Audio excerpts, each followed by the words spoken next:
Hello વિદ્યાર્થી મિત્રો, આજના વિડીયોમાં આપણે ધોરણ 8 ગણિત એમાં પ્રકરણ 3 ચતુષ્કોણની સમજ એની અંદર આપણે મહત્ત્વના મુદ્દા ડિસ્કસ કરીશું। તો આ વિડીયોમાં સમતલીય વક્ર શું છે, સાદો અથવા તો સરળ વક્ર શું છે, બંધ વક્ર શું છે, ખુલ્લો વક્ર શું છે, બહુકોણ કોને કહેવાય, વિકર્ણ કોને કહેવાય, અંતર્મુખ બહુકોણ અથવા તો બહિર્મુખ બહુકોણ, નિયમિત બહુકોણ અને અનિયમિત બહુકોણ, આ બધી જ વસ્તુઓ સમજીશું ડિટેલમાં। અને નેક્સ્ટ વિડીયોમાં આપણે સ્વાધ્યાય 3.1 કરીશું, કારણ કે વિદ્યાર્થી મિત્રો સ્વાધ્યાય 3.1 તમારે સોલ્વ કરવું છે તો એના પહેલાં આ બધી માહિતી તમારે સમજવી પડે। તો સ્ટાર્ટ કરીશું। અહીંયા જુઓ, સમતલીય વક્રની વ્યાખ્યા આપી જ છે। પેન્સિલ ઉપાડ્યા વગર કાગળ ઉપર જે બિંદુઓ તમે એકબીજા સાથે જોડો ને એને આપણે સમતલીય વક્ર કહેવાય। તો જુઓ, અહીંયા હું તમને એક સમતલીય વક્ર ડ્રો કરીને બતાવું છું। જેમ કે અહીંથી મેં સ્ટાર્ટ કર્યું, આમ કરીને આ જે હું પેન ફેરવી રહ્યો છું તો આ એક સમતલીય વક્ર જ કહેવાય છે। પછી એમાં ઘણી બધી આકૃતિ આ છે, આ રીતના આ બધા જ વક્ર જે આપણને મળે છે એને આપણે સમતલીય વક્ર કહી શકાય। તો સમતલીય વક્ર એકદમ ઇઝી છે। ચલો, એ કોન્સેપ્ટ ક્લિયર થઈ ગયો। હવે સાદો અથવા સરળ વક્ર। તો સાદું અથવા તો સરળ વક્ર કોને કહીશું? કે જે વક્ર ક્રોસ ના કરે। એટલે એનો મતલબ શું થયો કે જેમ કે હું આ વક્ર કહું તો આ વક્ર સાદો અથવા તો સરળ વક્ર કહે છે, કારણ કે જે એક લીટી છે બીજી લીટીને ક્રોસ નથી કરતી। જ્યારે હું જેમ કે આ મેં ડ્રો કર્યો તો આ સાદો અથવા તો સરળ વક્ર કહી શકાય। જ્યારે હું આમ કરું છું, જો અહીંયા બે લાઈન ક્રોસ થાય છે તો આ સરળ વક્ર નથી, સાદો વક્ર આ ના રહે। કારણ કે જુઓ, અને બીજું પણ ડ્રો કરું, આમ કરીને મેં આમ કર્યું ને, જો અહીંયા એક લીટી બીજી લીટીને ક્રોસ કરે છે। જ્યારે જ્યારે આવું થશે વિદ્યાર્થી મિત્રો, ત્યારે તમે કહી શકશો કે આ સાદો વક્ર નથી, બરોબર? આ પણ સાદો વક્ર નથી, આ સાદો વક્ર છે। તો આ રીતના કોન્સેપ્ટ જો અહીંયા પણ આપણે જોઈ શકીએ છીએ, આ 1 2 3 4 અને 5 આ બધા જ જે વક્ર છે એ સાદા વક્ર છે। તો આ તમારે સમજવું રહ્યું। તો સાદો વક્ર અને સરળ વક્ર શું છે એ પણ સમજાઈ ગયું। જો અહીંયા પણ તમને એના એક્ઝામ્પલ્સ આપ્યા જ છે। જો આ છે, આ સાદો વક્ર છે, કારણ કે ક્યાં પણ લીટી ક્રોસ નથી થતી। અહીંયા આ સાદો વક્ર નથી, આ પણ સાદો વક્ર નથી, આ બધા જ સાદા વક્ર કહેવાશે, એમાં ક્યાંય લીટી ક્રોસ થતી નથી। આ નીચે પણ તમે જોઈ શકો, ઘણા બધા એક્ઝામ્પલ હું તમને આપું છું। આ બધા જ જે વક્ર આપ્યા છે એ સાદા વક્ર છે, બરાબર? આ તમારે સમજી લેવાનું। હવે જે વસ્તુ આવે છે બંધ વક્ર, ત્રીજો કોન્સેપ્ટ છે આપણો બંધ વક્ર। તો એમાં જોઈએ તો બંધ વક્ર એટલે કોઈ પણ વક્ર સ્ટાર્ટ કરીએ આપણે અને એ જ્યારે આમ બંધ થઈ જાય, જ્યાંથી સ્ટાર્ટ કર્યું ત્યાં એન્ડ થાય તો એને બંધ વક્ર કહેવાય। તો આ બંધ વક્ર થશે। પછી આમ રાઉન્ડ આપણે સર્કલ ડ્રો કરીએ છીએ, એ પણ બંધ વક્ર થશે। જ્યારે આપણે આ રીતના આમ કરીને મૂકી દઈએ તો આ બંધ વક્ર ના કહેવાય વિદ્યાર્થી મિત્રો, આ બંધ વક્ર નહીં થાય, ઓકે? આ ખુલ્લો વક્ર થશે। તો એ તમારે સમજવું રહ્યું। જે અહીંયા ખુલ્લાની પણ વાત કરી છે ને, તો આ ખુલ્લો વક્ર છે। ખુલ્લા વક્રમાં આપણે આ એક્ઝામ્પલ લઈ શકીએ। બંધ વક્રમાં આ બે બતાવ્યા, પછી ઘણા બધા એક્ઝામ્પલ છે। જો આ બધા જ જે એક્ઝામ્પલ છે 1 2 અને 3, પછી આ નીચે 4 5 6 7 8 9 10 11 12 આ બધા જ બંધ વક્ર છે, તમે જોઈ શકો છો। જ્યાંથી સ્ટાર્ટ કરીએ છીએ ત્યાં પાછા આપણે આવી જઈએ છીએ, બંધ વક્ર એને કહેવાય, બરાબર? ચલો, એ બંધ વક્ર પણ આપણે સરસ રીતે સમજી લીધું। ખુલ્લો વક્ર એ તો મેં તમને કહી દીધું। જેમ કે અહીંયા એક્ઝામ્પલ આ જોઈ લો, આ જ્યાં સ્ટાર્ટ થયું ત્યાં પૂરું નથી થતું, અહીંથી સ્ટાર્ટ કરી છીએ પછી અહીંયા આવી ગયા, તો અહીંયા જુઓ ખુલ્લું છે, અહીંયા અંદરથી આપણે આમ જઈ શકીએ છીએ, બરાબર? અને આ પણ જુઓ, અહીંયાથી સ્ટાર્ટ કરીને અહીંયા ખુલ્લું રહી ગયું, બંધ થતું નથી। તો આ સરળ વક્ર તો નથી જ, પણ બંધ વક્ર પણ નથી, બરાબર? તો એવી રીતના આ તમે સમજી શકો આ ખુલ્લો વક્ર છે. તો ખુલ્લા વક્રમાં આ એક એક્ઝામ્પલ લીધું આપણે. પછી બીજું આ રીતના આ લઈ શકો તમે. ઘણા બધા એ રીતના એક્ઝામ્પલ લઈ શકો જે ખુલ્લો રહે. બસ આ પણ ખુલ્લો વક્ર કહેવાય. બરાબર. તો ખુલ્લા વક્રના આ બધા એક્ઝામ્પલ તમે લખી શકો. હવે વાત આવે છે બહુકોણ. બહુકોણની વ્યાખ્યા જોઈશું. ફક્ત રેખાખંડથી બનતા સાદા બંધ વક્રને બહુકોણ કહે છે. તો વિદ્યાર્થી મિત્રો આ વ્યાખ્યા તમે ધ્યાનથી સમજજો. ફક્ત રેખાખંડથી, અહીંયા એ ઇમ્પોર્ટન્ટ છે. બરાબર. ફક્ત રેખાખંડથી. તો આના હું ઘણા બધા એક્ઝામ્પલ લઈશ કારણ કે આ કોન્સેપ્ટ બહુ જ મહત્ત્વનો છે. ફક્ત રેખાખંડથી બનતા સાદા બંધ વક્રને બહુકોણ કહે છે. તો જુઓ અહીંયા તમને આ 3 વક્ર બહુકોણ કીધા છે અને આ 3 બહુકોણ નથી કીધા. પણ આપણે એવી રીતના નહીં સમજીએ. એકદમ સિમ્પલ રીતે હું તમને એક્ઝામ્પલ આપીને સમજાવું છું. જો રેખાખંડ એટલે આપણે આ લાઈન દોરીએ છીએ રેખાખંડ કહેવાય. આપણને બધાને ખબર છે. હવે એના સાદા વક્રની વાત કરી છે. હવે જો અહીંયા આમ ક્રોસ થઈ જાય ને તો આ સાદો ના રહ્યો તો વાત પતી ગઈ. તો એને બહુકોણ આપણે કહીશું જ નહીં. જ્યાં ક્રોસ થાય તો પહેલાં તો સમજો કે રેખાખંડ હોવો જોઈએ. તો આમાં તો 1, 2 અને 3 રેખાખંડ છે જ. બરાબર. અને એને આપણે અહીંયા જોડી દઈએ. ચલો તો અહીંયા મેં ડ્રો કર્યો અહીંથી સ્ટાર્ટ કરીને આમ કરીને આ રીતના. તો આ વક્ર જે છે એ બહુકોણ કહેવાય ના કહેવાય? બહુકોણ કહેવાશે નહીં. કેમ? રેખાખંડથી તો બને છે પણ સાદાની વાત કરી છે ને. બંધ પણ છે ચલો પણ સાદો નથી. કારણ કે અહીંયા આ લાઈન ક્રોસ થાય છે. અને આપણે જ્યારે સાદા વક્રની વાત કરી હતી ત્યારે મેં વાત કરી હમણાં જ કે ક્રોસ ના થવું જોઈએ. જે રેખાખંડ છે અથવા તો લાઈન છે એકબીજાને ક્રોસ ના થવી જોઈએ. જ્યાં અહીંયા ક્રોસ થાય છે તો આને આપણે બહુકોણ ના કહી શકીએ. હવે બીજો વાત કરીએ. આમ કરીને 2, 3 અને 4. તો જુઓ જ્યાંથી સ્ટાર્ટ કર્યું 1 રેખાખંડ, 2 રેખાખંડ, 3 રેખાખંડ અને 4 રેખાખંડ. તો 4 રેખાખંડ બને છે અને બંધ પણ છે અને સાદો પણ છે. ક્યાં લાઈન ક્રોસ નથી થતી. તો આને આપણે બહુકોણ કહી શકીએ. બરાબર. પછી આપણે બીજું એક્ઝામ્પલ લઈએ. 1, 2, 3. તો આ પણ રેખાખંડથી બને છે, સાદો પણ છે અને શું કહેવાય બંધ પણ છે. તો આ બહુકોણ કહેવાશે. વ્યાખ્યા પ્રમાણે આપણે જોઈએ છીએ. હવે બીજું એક એક્ઝામ્પલ લઈએ.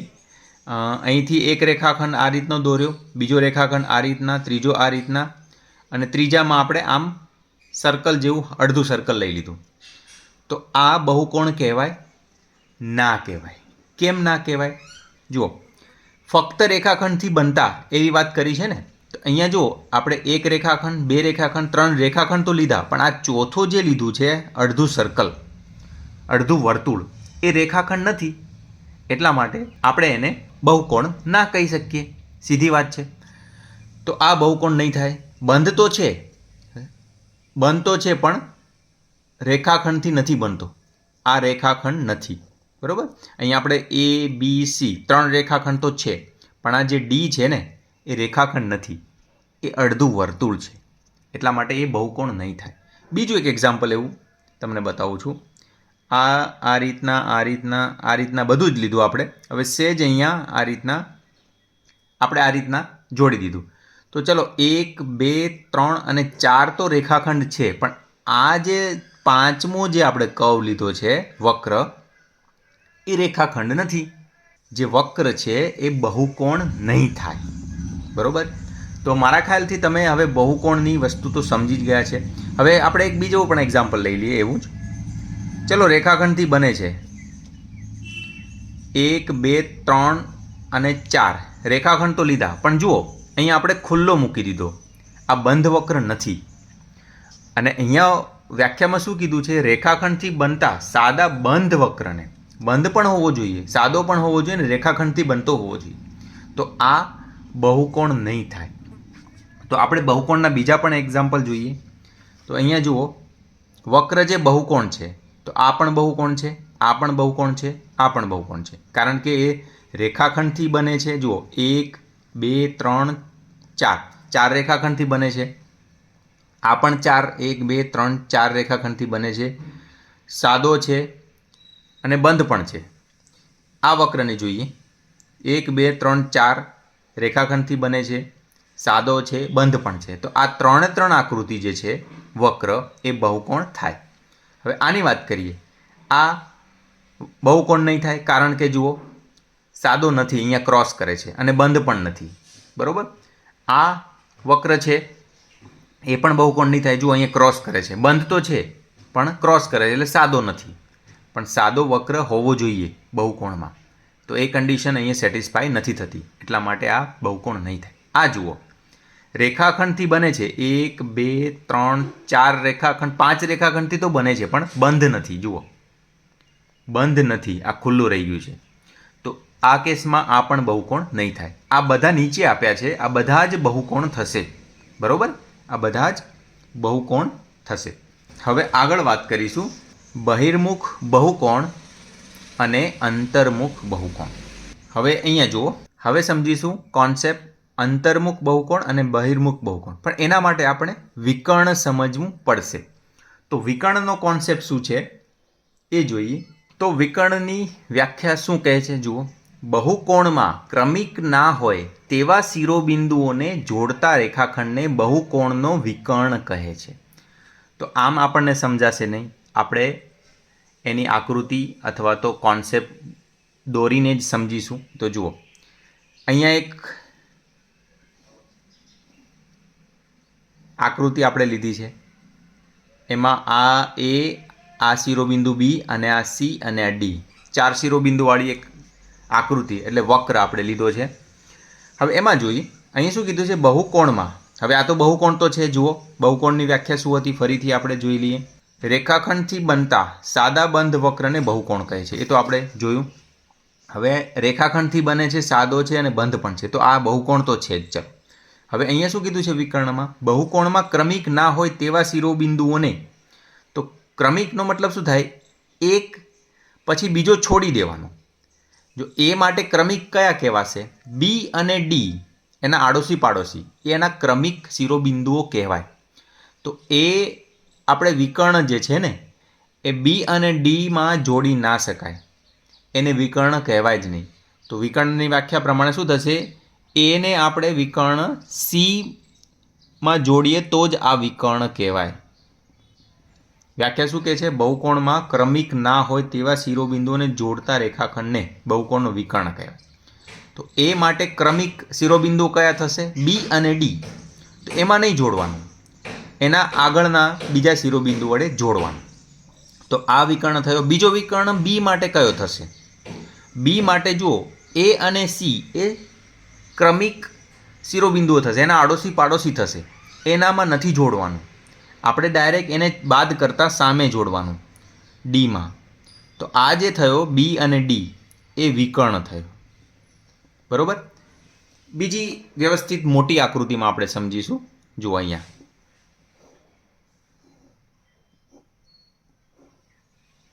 આ એક બીજી આપણે આકૃતિ લીધી, એ બી સી ડી અને ઈ, 5 શિરોબિંદુઓવાળી આકૃતિ લીધી. તો આમાં વિકર્ણો, એના વિકર્ણો કયા કયા થશે જુઓ, બી અને ઈમાં નથી જોડવાના, એના ક્રમિક શિરોબિંદુઓમાં નથી જોડવાનું, સામે સીમાં જોડવાનું છે. આ વિકર્ણ થયો અને આને જોડવાનું છે અહીંયા, આ વિકર્ણ થયો. તો એ માટે 2 વિકર્ણ મળે, એસી અને એડી. બી માટે કયા કયા વિકર્ણ મળી શકે, તો સી અને એને બાદ કરતાં જે જોડી ઈમાં અને ડીમાં. એવી જ રીતે સીના કયા વિકર્ણ હોઈ શકે, તો બી અને ડી જોડે નથી જોડવાના, એ જોડે જોડાયેલો જ છે અને ઈ જોડે. તો હવે મારા ખ્યાલથી તમને કોન્સેપ્ટ ખબર પડી ગઈ હશે વિકર્ણ કોને કહી શકે. બરાબર. હવે બીજી પણ એક આકૃતિ વધારે શિરોબિંદુવાળી આપણે લઈ શકીએ. બરાબર. 1 2 3 4 5 અને 6 શિરોબિંદુવાળી આકૃતિમાં વિકર્ણ જોઈએ તો એકને આપણે 2 અને 6 જોડે ના જોડી શકીએ. 3માં તો આ એક વિકર્ણ, 4માં, 5માં 2ના વિકર્ણો કયા કયા થશે? 1 અને 3 ના જોડાય તો 6, 5 અને 4 આ વિકર્ણ થયા. ત્રીજામાં કયા કયા જોડાઈ શકાય? 2 અને 4 ને બાદ કરતા તો 5, 6 અને 1 તો જોડાયેલો જ છે. ચોથાના વિકર્ણ કયા કયા છે? 2, 1 અને 6. તો વિકર્ણનો કોન્સેપ્ટ સમજી લીધો. હવે આપણે બહિર્મુખ બહુકોણ, અંતર્મુખ બહુકોણ એ જોઈશું. તો એની પહેલાં વ્યાખ્યા જોઈ લઈએ, પછી હું સમજાવું છું તમને આકૃતિ દોરીને.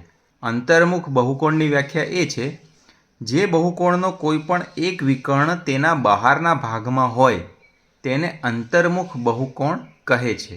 અને એની બીજી હિન્ટ તમને આ રીતના પણ આપી છે, અંદરનો ઓછામાં ઓછો એક ખૂણો 180 કરતાં વધારે હોય. તો આ બે વસ્તુ સમજીશું. જુઓ અહીંયા શું કીધું છે, આ વસ્તુ સમજવાની છે કે વિકર્ણ તેના બહારના ભાગમાં હોય, કોઈ પણ એક વિકર્ણ, અથવા તો એમ કહેવાય કે ઓછામાં ઓછો એક વિકર્ણ એના બહારના ભાગમાં હોય.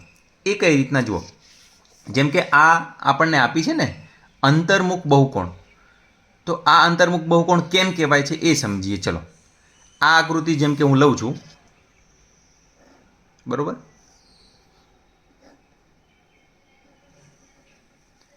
હવે આ આકૃતિમાં વિકર્ણ જો હું આ અને આ બિંદુ ઉપર દોરું તો આ જે વિકર્ણ જે છે એ જુઓ, આપણો બહુકોણ તો આ જ છે, બરોબર? હવે એ વિકર્ણ બહુકોણની બહાર જાય છે, જુઓ, બરોબર? એવી રીતના આ બીજો સમજો, આ સમજી લો. ચલો, બરોબર? હવે આ અને આ બે શિરોબિંદુ, આને એ માની લઉં, આને બી માની લઉં. હવે આના વચ્ચે તમે જો વિકર્ણ દોરો છો ને, તો એ વિકર્ણ જુઓ, બહુકોણ તો આટલો જ છે, એની બહાર જાય છે. તો આ જ વાત છે અહીંયા જે કીધી છે, અંતર્મુખ જે બહુકોણનો કોઈ પણ એક વિકર્ણ તેના બહારના ભાગમાં હોય તેને અંતર્મુખ બહુકોણ કહે છે. એક કન્ડિશન જોઈ લીધી, તો આ બંને અંતર્મુખ બહુકોણ છે. બીજી કન્ડિશન શું છે? અંદરનો ઓછામાં ઓછો એક ખૂણો 180 કરતાં વધારે હોય. તો અહીંયા જુઓ, આ ખૂણો જોઈ લો, આ જે ખૂણો બને છે ને, આ ખૂણો, હવે આ ખૂણો આપણને દેખાય જ છે 180 કરતાં વધારે છે. 180 ક્યારે હોય? અહીંથી આટલો હોય ને તો 180 હોય, પણ આ તો એનાથી પણ વધારે. જુઓ, આખો છે અહીંયા, એટલે સુધી છે. એવી રીતના આ ખૂણો જોઈ લો, આ અંદરનો ખૂણો, આ પણ 180 કરતાં વધારે છે. તો એ રીતના એ પણ તમે સમજી શકો છો અંતર્મુખ બહુકોણમાં કે ઓછામાં ઓછો એક ખૂણો 180 કરતાં વધારે હશે, તો એને અંતર્મુખ બહુકોણ કહેવાય. તો બે કન્ડિશન તમારે જોવાની વિદ્યાર્થી મિત્રો. એક તો કોઈ એક વિકર્ણ બહારના ભાગમાં હોય, જેમ કે અહીંયા બતાવ્યું મેં, અને બીજું કે અંદરનો ઓછામાં ઓછો એક ખૂણો 180 કરતાં વધારે હોય. તો અહીંયા જે ચોપડીમાં તમને એક્ઝામ્પલ આપેલા છે, આ 4 એ અંતર્મુખ બહુકોણ છે. જુઓ, આ ખૂણો તમને દેખાય છે 180 કરતાં વધારે, આ ખૂણો 180 કરતાં વધારે, આ ખૂણો 180 કરતાં વધારે, અને આ ખૂણો 180 કરતાં વધારે. અથવા તો આ બે વચ્ચે આપણે ડ્રો કરીએ છીએ વિકર્ણ, તો બહાર જાય છે, આ બંને વચ્ચે બહાર જાય છે, અહીંયા પણ બહાર જાય છે, અને અહીંયા પણ બહાર જાય છે. હવે બહિર્મુખ બહુકોણની વાત કરીએ તો એમાં વ્યાખ્યા આવી છે, જે બહુકોણમાં કોઈ પણ વિકર્ણ તેના બહારના ભાગમાં ન હોય, મતલબ દરેક વિકર્ણ બહુકોણની અંદર જ હોય, તો એને કહેવાય છે બહિર્મુખ બહુકોણ. અથવા તો બીજી કન્ડિશન, અંદરના ખૂણા 180 કરતાં ઓછા હોય, કોઈ પણ ખૂણો અંદરનો 180 કરતાં વધારે ના હોય, ઓછા જ હોય. તો અહીંયા આપણે બે કન્ડિશન જોઈ શકીએ છીએ. જો, જેમ કે આ હું વિકર્ણ ડ્રો કરું છું અહીંયા, 1, 2, 3, એ બધા જ આ બહુકોણની અંદર રહેશે. જેમ કે આમાં આ વિકર્ણ બહુકોણની બહાર જાય છે, એવું અહીંયા થતું નથી. બહાર મતલબ જે આકૃતિ છે ને એની બહાર જાય. આ આકૃતિ આપણી બહુકોણની આ રહી વક્ર, એની બહાર કશું જતું નથી. તો કેટલા પણ વિકર્ણ તમે ડ્રો કરી લો, એ આ બહુકોણની બહાર નહીં જાય. તો આ એટલા માટે બહિર્મુખ બહુકોણ કહેવાય છે. હવે બીજી કન્ડિશન જોઈએ, અંદરના ખૂણા 180 કરતાં ઓછા હોય. હવે ખૂણો તમે કોઈ પણ જોઈ લો, આ ખૂણો જોઈ લો, આ જે છે 180 કરતાં નાનો જ દેખાય છે. તમે માપવું હોય તો આ જે છે ષટકોણ એ તમારે માપી લેવાનો, 180 કરતાં ઓછો જ થશે. આ દરેક ખૂણા 180 કરતાં, અહીંયા પણ માપી લો, આ ખૂણો કોઈ પણ ખૂણો માપી લો તમે. આ એક કામ કરવાનું તમારે, આ આકૃતિ મોટી તમારે દોરવાની તમારી નોટમાં, પછી જે કોણ માપક છે એનાથી તમારે માપી જોવાનું, એટલે અંદાજ આવી જશે કે આ ખૂણા બહિર્મુખ બહુકોણ કોઈ પણ તમે ડ્રો કરો છો એ ખૂણા 180 કરતાં નાના જ થશે. પછી આ જોઈ લો, આ જોઈ લો, આ જોઈ લો, આ બધા જ ખૂણા 180 કરતાં નાના થશે. આ પણ જોઈ લો, આ તો 90ના જ છે બધા. આ પણ જોઈ લો, આ બધા જ ખૂણા 180 કરતાં નાના થશે. તો આ પણ સમજી લીધું. તો અંતર્મુખ બહુકોણ અને બહિર્મુખ બહુકોણ એ પણ સમજાઈ ગયું. હવે નિયમિત બહુકોણ અને અનિયમિત બહુકોણ એ બંને કોન્સેપ્ટ સમજીશું. નિયમિત બહુકોણમાં શું કીધું કે સમબાજુ અને સમકોણીય હોય, બરોબર? સમબાજુ અને સમકોણીય હોય તો એને આપણે નિયમિત બહુકોણ કહેવાશું. જેમ કે ચોરસ લઈ લો તમે, ચોરસ લઈ લીધો, બધી જ બાજુ ચોરસની સરખી આવશે, આપણને ખબર જ છે, તો જેને ચોરસ કહેવાય. અને બધા જ ખૂણા 90 ડિગ્રીના હશે, કાટકોણ હશે. તો આ રીતના સમજવાનું છે કે સમબાજુ બધી જ બાજુઓ સરખી હોય અને બધા જ ખૂણા સમકોણીય, મતલબ બધા જ ખૂણા સરખા હોય તો એને નિયમિત બહુકોણ કહેવાય. જેમ કે અહીંયા તમને ઘણા બધા એક્ઝામ્પલ આપ્યા છે. આ ત્રિકોણ છે, સમબાજુ ત્રિકોણ, પછી આ ચોરસ છે, તો આ આકૃતિ છે, પછી આ આકૃતિ છે. બધા જ તમને નિયમિત બહુકોણ આપ્યા છે કારણ કે તેમાં બધી જ બાજુઓ અને બધા જ ખૂણાઓ સરખા થાય, આપણને ખબર જ છે.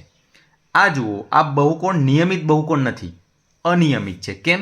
જુઓ, આ 3 બાજુ આપણે જોઈએ ને સરખી નથી, અને ખૂણા પણ જોશો.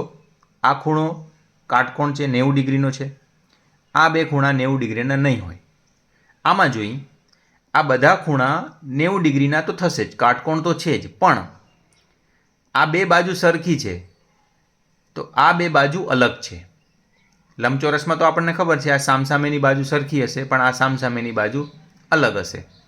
તો સમકોણીય તો છે પણ સમબાજુ નથી, તો આ નિયમિત બહુકોણ નહીં થાય, અનિયમિત થશે. જે આપ્યું જ છે, નિયમિત નથી. આ પણ એવું જ છે, 1 2 3 4 આ બાજુ કદાચ સરખી હશે પણ આ બંને બાજુ અલગ હશે, તો આ પણ નિયમિત બહુકોણ નહીં થાય. આમાં જોઈએ, આ બે ખૂણા સરખા છે અને આ બે બાજુ પણ જુઓ. ચલો તમે આ બંને બાજુ છે એટલી આ બાજુ લઈ લેશો, કોઈ વાંધો નથી. આ બધી બાજુ સરખી લખશો પણ કોણ તો બદલાઈ જ જશે. તો એ રીતના આ પણ બહુકોણ જે છે એ નિયમિત બહુકોણ નહીં થાય. તો એ રીતના નિયમિત અને અનિયમિત બહુકોણમાં તમારે એ જ સમજવાનું રહ્યું કે બાજુ પણ સરખી હોય અને ખૂણા પણ સરખા હોય. અને નિયમિત બહુકોણ ના હોય એની અંદર બાજુઓ અથવા તો ખૂણાઓ સરખા નહીં હોય તો એને કહેવાય છે અનિયમિત બહુકોણ. તો આ કોન્સેપ્ટ પણ આપણે સમજી લીધો. તો આ વિડીયો વિદ્યાર્થી મિત્રો તમને કેવો લાગ્યો એ જરૂરથી જણાવજો કોમેન્ટ કરીને. અને તમને આ વિડીયોમાં કોઈ પણ જાતનો ડાઉટ લાગે તો તમે કોમેન્ટ કરીને કહી શકો છો, તમને ચોક્કસથી જવાબ મળશે. તો વિદ્યાર્થી મિત્રો, આપણે નેક્સ્ટ વિડીયોમાં સ્વાધ્યાય 3.1નું સોલ્યુશન જોઈશું. ધન્યવાદ.